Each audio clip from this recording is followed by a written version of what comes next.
ओम नमः शिवाय। हर हर महादेव शंभु। गुरुर्ब्रह्मा गुरुर्विष्णु गुरुर्देवो महेश्वरा। गुरु साक्षात् परब्रह्म तस्मै श्री गुरुवे नमः। गुरु बहुत बड़ी जो एक विभूति है, जो अपने शिष्य को शायद अपना सब कुछ लुटा करके भी ऊंचाई की बुलंदियों तक भी पहुंचाता है। एक कुम्हार की तरह जैसे कोई मिट्टी से घड़े का निर्माण करता है, ऐसे ही गुरु जो है ताप को सहते हुए अपने शिष्य का निर्माण करता है। ये शायद शिष्यों को बहुत बाद में जाकर के एहसास होता है कि गुरु की क्या पदवी है। जब खुद कई बार गुरु पदवियों पे लोग सवार हो जाते हैं, अपने शिष्यों को देखते हैं, तो उन्हें पता लगता है कि मेरे गुरु की क्या मंशा रही हुई। गुरु डांट भी देगा, गुरु प्यार भी करेगा, और कोई बाहर वाला कुछ उसके शिष्य को कह देगा, गुरु के शिष्य को, तो गुरु जो है फिर शायद उसको बख्शे भी नहीं, क्योंकि कहीं ना कहीं अपने पुत्र से भी ज़्यादा प्यार कई बार गुरु अपने शिष्यों को करते हैं। ये एक ऐसा भावनात्मक रिश्ता है कि शायद ये जो गुरु शिष्य परंपरा है, इससे बहुत गहन रहस्य जो है जुड़े हैं।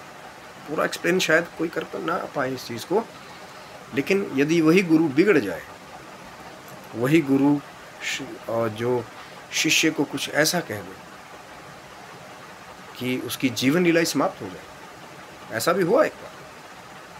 क्योंकि कहा है ना कि अगर गुरु जो है वो आप पे प्रसन्न है और प्रभु भी बिगड़ जाए, तो गुरु फिर भी माफ़ी दिलवा देता। लेकिन अगर गुरु बिगड़ जाए तो फिर कहीं ना कहीं वो प्रभु भी शायद जो है वो आपको आके नहीं बचाए, क्योंकि गुरु जो है साक्षात पार ब्रह्म कह दिया गया वहाँ पे गुरु। तो ऐसी ही एक कथा है कि जब गुरु का श्राप लगा, तो जो महान योद्धा कई कलाओं से युक्त जो है, कहीं ना कहीं ये भी एक कारण बना। अब ये पूरा कारण नहीं है उस शिष्य के जीवन लीला समाप्त होने के, पर ये भी एक मुख्य कारण है कि जब कहते हैं महाभारत काल की वो गाथा है कहीं ना कहीं कि कर्ण जो है कहीं ना कहीं सूर्य पुत्र होने के बावजूद वो रहस्य पांडवों की माता ने छिपाया, और पैदा होते ही कर्ण को बहा दिया। तो जो कहीं ना कहीं एक रथी, एक सूत के हाथ में जो है कर्ण जो है कहीं ना कहीं पले बड़े, और जो उनकी माता का नाम था राधे, उनके नाम से वो जाने गए। तो सबने यही कहा कि भैया रथी का पुत्र है, सूत पुत्र है, सब कहते थे। और पांडव भी कई बार यही चीज़ कह करके जो है बाद में तिरस्कार भी क्या करते थे, जबकि ये रहस्य बहुत बाद में जाके खुला कि सबसे बड़ा पांडव जो है वो कर्ण ही थे, लेकिन माता ने बदनामी होने के कारण बचपन में बहा दिया था। तो जब कहते हैं कि वो जो तेज था कहीं ना कहीं कर्ण का, क्योंकि प्रतिभा भी थी, सूर्यपुत्र लेबल कुछ भी लगा लीजिए, लेकिन जब अंदर वो स्पार्क होगा, वो गहन ऊर्जा होगी, तो फिर अपने गंतव्य तक पहुंच ही जाता है। तो कहीं ना कहीं कर्ण जो है प्रतिभावान थे, सूर्यपुत्र तेज युक्त, और जब उनके अंदर वो इच्छा पैदा हुई कि मैं धनुर्विद्या सीखूं, तो उस समय कहते हैं कि परशुराम जी भी जो है कहीं ना कहीं वो भगवान शिव से जिन्होंने विद्या सीखी थी, और एक तरफ गुरु द्रोणाचार्य जी थे जो महागुरु थे, तो कहीं ना कहीं यही विद्याएं सिखाते थे। लेकिन परशुराम जी का एक नियम था कि वो सिर्फ ब्राह्मणों को ही विद्या दिया करते थे उस समय, ताकि ब्राह्मण अपनी रक्षा कर सके। वो कारण कई सारे थे, वो क्षत्रियों के साथ बैर वाली कथा भी है। तो कहीं ना कहीं जब जो कर्ण है वो गुरु द्रोण के पास भी गया था, तो सूत पुत्र वाली बात कह करके, क्योंकि वो वचनबद्ध थे कि सिर्फ जो सिखाएंगे तो जो राजपुत्र है उनको सिखाएंगे और किसी को नहीं सिखाएंगे, उन्होंने भी मना कर दिया। अब कर्ण के अंदर वो जो पिपासा थी कहीं ना कहीं प्रतिभा सीखने की, अपनी प्रतिभा को पूरा दिखाने की, तो फिर उन्होंने कुछ ऐसा किया जो आगे चल के कहीं ना कहीं उनकी मृत्यु का कारण भी हुआ। क्योंकि परशुराम जी जो है कई बार क्रोधवान भी थे और भगवान विष्णु के अवतार भी थे, और कहीं ना कहीं वो सिर्फ ब्राह्मणों को ही धनुर्विद्या दिया करते थे। तो जो दुर्योधन से सताए हुए जो बाकी पांडव थे, कहने कि वो तो सीख रहे थे गुरु द्रोण से, और जो सभी तरफ से नकार दिया गया जो कर्ण थे, तो कर्ण जो है वो परशुराम जी के आश्रम जा पहुँचे और उन्होंने झूठ बोल करके जो है, अब याद रखिएगा कि जो गलत तरीक़ों से कई बार विद्या हासिल की जाती है ना, तो कई बार वो जो है आपका विनाश भी करती है बाद में।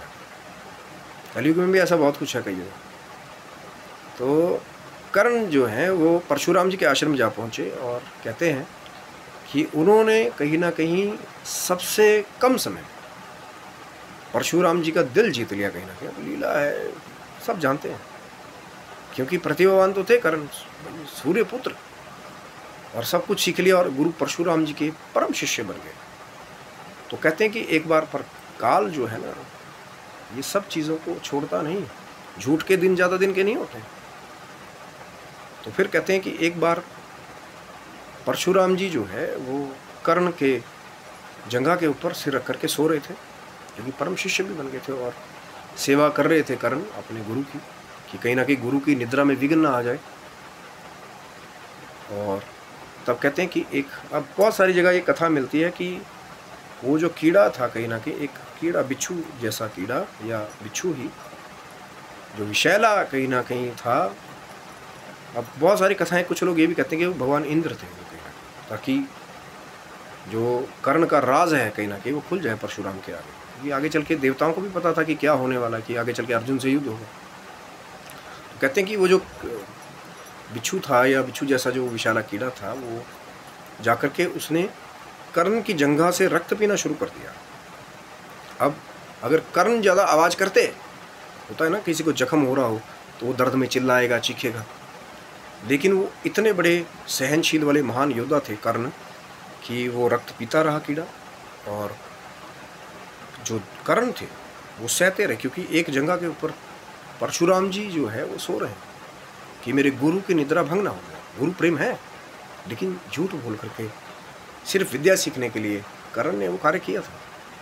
तो जब बहुत देर हो गई रक्तपान करते, जब शरीर में कंपन होने लगा, क्योंकि सह तो लिया लेकिन थोड़ा बहुत तो होता है ना, कि अब जैसे अंदर से तो हो रहा है दर्द, लेकिन आप उसको मुंह से नहीं बोल रहे या कहीं ना कहीं सह ले रहे हो उसके बाद। तो जब देखा कहीं ना कहीं परशुराम जी ने वो लहू और कीड़ा उसको, तो उन्होंने कहीं ना कहीं ये अपने जो उनका तेज था उससे भी ये पता लगा लिया कि तुम कोई ब्राह्मण पुत्र नहीं हो सकते, कि ये जो रक्त पीने वाला कीड़ा था, कितना लहू तुम्हारा उसने पी लिया और आपने उसको सह लिया, तो ये कोई ब्राह्मण पुत्र नहीं कर सकता। ये जो सहने का कार्य है दर्द को, ये कोई क्षत्रिय ही कर सकता है। आप अपने असली परिचय मुझे दीजिए। कहीं ना कहीं परशुराम जी अपने पूरे वेग के क्रोध में आ गए, और फिर कहीं ना कहीं कर्ण ने सच कबूल कर लिया कि हाँ, मैं जो है ब्राह्मण पुत्र नहीं हूँ। और जब सच पता लगा परशुराम जी को, तो फिर उन्होंने श्राप दे दिया कर्ण को कि जाओ, ये विद्या जो तुमने मुझसे झूठ बोल करके सीखी है, अपने गुरु से जो तुमने झूठ बोला है, इसका फल तुम्हें ये मिलेगा कि इसे तुम सीख तो गए, लेकिन जब जीवन काल में तुम्हें सबसे ज़्यादा इस विद्या की आवश्यकता होगी, उस समय तुम सब कुछ भूल जाओगे। और ये वही श्राप था कि जब कर्ण कहीं ना कहीं युद्ध में हावी हो रहे थे आगे चल करके, कर्ण तो चले गए वहाँ से परशुराम जी के चरणों को स्पर्श करके, और अपने ऊपर वो स्वीकार कर लिया जो श्राप गुरु ने दिया था कहीं। और वही हुआ महाभारत के युद्ध में अंत में, जब कहीं ना कहीं वासवी शक्ति जो अर्जुन ने तैयार की थी कर्ण के लिए कहीं ना कहीं, तो फिर कहते हैं कि वो ये वही समय था कि गुरु का श्राप जो कि कर्ण का पहिया गड्ढे में धंसा रथ का, वो उसको उतारने के लिए नीचे उतरा और अपनी सारी धनुर्विद्या जो है, जो परशुराम जी से सीखी थी कर्ण ने, वो भूल गया। और वहाँ से अर्जुन ने वो वासवी शक्ति, अब ये कौन सी शक्ति है जो अपने दुश्मन का शीश लेके वापस आती है, तो इसीलिए चैनल को सब्सक्राइब कीजिए। ये जो वासवी शक्ति है कहीं ना कहीं जो छोड़ी थी अर्जुन ने, और इसी का प्रयोग कहीं ना कहीं मेघनाथ ने भी किया था एक बार। वो आगे की चर्चा, चैनल को सब्सक्राइब रखिए।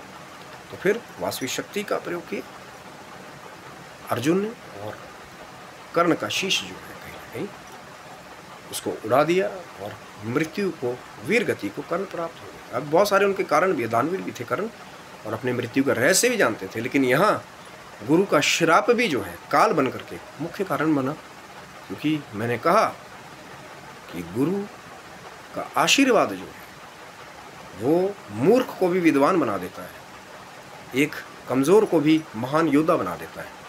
लेकिन अगर गुरु श्राप दे दे अपने शिष्य को, तो फिर कई बार वो विनाश भी कर देता है।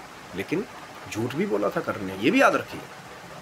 और गुरु ने कहीं ना कहीं जो अपने दिल से सब कुछ सिखाया था, वो सब जो है वो विनाश को प्राप्त हुआ। आशा करता हूँ ये गुरु कृपा वाली वीडियो आपको अच्छी लगी होगी, गुरु के श्राप वाली वीडियो आपको अच्छी लगी होगी। तो आप स्वस्थ रहे, मस्त रहे, भगवान शिव की, माँ जगदम्बा की कृपा आपके ऊपर बनी रहे। और ज़रूर लाइक शेयर सब्सक्राइब करें, ताकि आगे का वो जो रहस्य है वासवी शक्ति का, शायद आपका प्रेम मिले, दास को ऑर्डर हो भगवान शिव का, माँ जगदम्बा का, कि कब मेघनाथ ने भी उसका प्रयोग किया था। तो फिर कहीं ना कहीं जब आप चैनल को सब्सक्राइब रखेंगे, तो हो सकता है बहुत जल्द भगवान शिव की, माँ जगदम्बा की कृपा से जो वासवी शक्ति का रहस्य है, जो एक महान अस्त्र जैसा है, शायद आप तक हम लोग लेकर के आएंगे। तब तक के लिए आप सभी बंधुओं को हर हर महादेव शंभू, जय माता दी की तरफ से।